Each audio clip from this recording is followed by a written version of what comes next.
बिस्मिल्लाहिर्रहमानिर्रहीम। अस्सलाम वालेकुम। नून लीगी अरस्तु को देखें, कहा बदकिस्मती से पाकिस्तान 70 साल से बरामदात पर इन्हिसार करने वाला मुल्क न बन सका। काश एहसन इकबाल मरियम का मशवरा मान लेते कि बंदे एक्सपोर्ट किए जाएं। सबसे बेहतरीन एक्सपोर्ट तो हमारे ब्रिलियंट ब्रेन्स हैं। याद रहे, ये वही नून लीगी अरस्तु वक्त है जब करप्शन पकड़ी गई तो बयानिया बनाया था कि बहुत से मुल्क ऐसे हैं, मैं बहुत से ममालिक गिना सकता हूँ कि जिन्होंने हमारी जितनी करप्शन के बावजूद तरक्की कर ली। और ये बयानिया उस वक्त सब पीडीएम वालों ने मिलकर बनाया था कि करप्शन एक नॉन इशू है। कि किसी ने मुल्क को लूटा है, ये एक नॉन इशू है।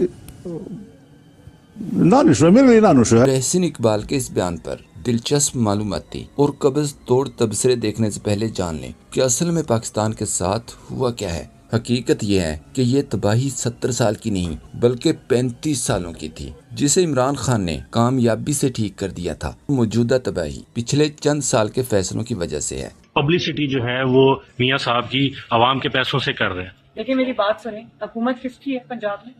नवाज शरीफ।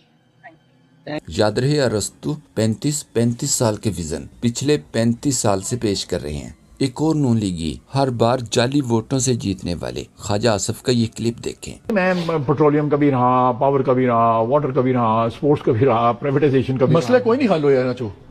सैकड़ों मसनूआत बरामद की जाती थी, लेकिन बात को आसान करने के लिए हम टेक्सटाइल इंडस्ट्री यानी कि कपड़े की एक्सपोर्ट से समझते हैं और शुरुआत इमरान खान के दौर से करते हैं। याद रहे कि खान के दौर में एनर्जी, पेट्रोल, बिजली और गैस की कीमतें खित्ते के दीगर ममालिक से कम रखी गई थीं और ये कोई इत्तेफाक नहीं बल्कि एक सोची समझी पॉलिसी थी ताकि हमारी सनती मसनूआत की लागत कम रहे और हम दुनिया की मार्केट का मुकाबला कर सकें।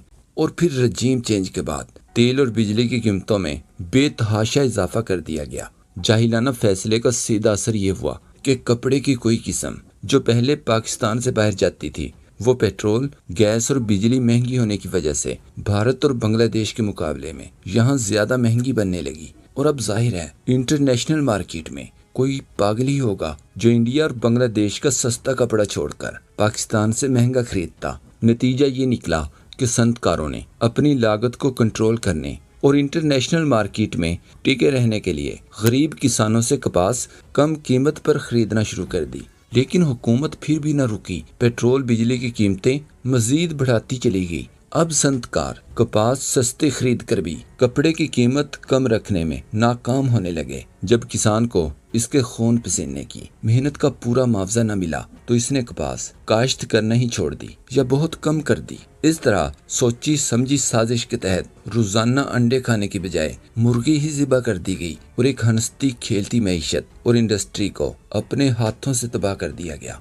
मलिहा हाशमी ने कहा, इमरान खान दौर में पाकिस्तान बरामदात पर इन्हिसार करने वाला कामयाब मुल्क बन चुका था। मुल्क की बदकिस्मती सिर्फ ये है कि आप लोग अप्रैल 2022 में फिर मुसल्लत हो गए और मुल्क का बेड़ा गर्क। सहाफ़ी उमर दराज गोंदल ने लिखा, तहरीक इंसाफ की हुकूमत में आखिरी साल शरह नमू 5.97% थी, जबकि मौजूदा तजर्बाकार हुकूमत की अपने 5वें बजट में शरह नमू 3.7%। एक सोशल मीडिया सार्फ ने रजीम चेंज के दौरान सिंध हाउस में रखे गए लोटों को असेंबली में पेश करने की फुटेज शेयर करते हुए लिखा, यह है 9 अप्रैल 2022 के वो लम्हात जिसके बाद घड़ी रुक गई है और पाकिस्तान इससे आगे नहीं बढ़ पाया। राना आतिफ ने एक लाइव प्रोग्राम में एहसन इकबाल के बारे में कहा, इनका वजीर नो प्लानिंग है। मैं जब ओ लेवल में था तो इसने विजन 2020 दिया था, जब 2020 आया तो इसने विजन 2035 दे दिया, जब 2035 आएगा तो वो विजन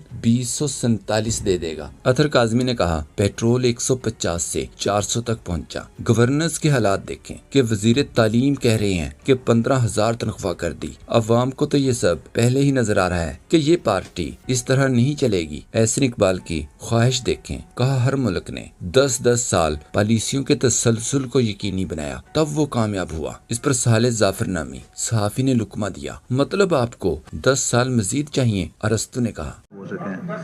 आज पाकिस्तान में अगर कोई हुकूमत अच्छा कर रही है तो उसको टर्म मिलनी चाहिए। क्लिप देखें। वो भी कम हो जाती है। नहीं पेंशन की बात नहीं है, वो फिर समझते हैं अब हमेशा के लिए नौकरी लग गई है तो अब इसको छोड़ो। ایک سوشل میڈیا صارف نے لکھا، جی میڈم، بالکل ایسے ہی ہے جیسے کچھ لوگ اس ملک کو باپ دادا کی جاگیر سمجھ کر قبضہ جمائے ہوئے ہیں۔ فضا مراد نے کہا، اس خاتون کے لہجے اور انداز گفتگو میں جھلکتا غرور دیکھیے۔ زندگی میں خود انہوں نے ایک دن کی نوکری نہیں کی، عوام کے ووٹوں سے پوری طرح ہاری، لیکن آج بھی چھینے گئے مینڈیٹ کے سہارے ایسے بات کرتی ہیں جیسے یہ حکومت جہیز میں لائی تھی۔ حیرت ہوتی ہے کہ اتنی بڑی انتخابی شکست کے بعد بھی یہ تکبر کہاں سے آ جاتا ہے۔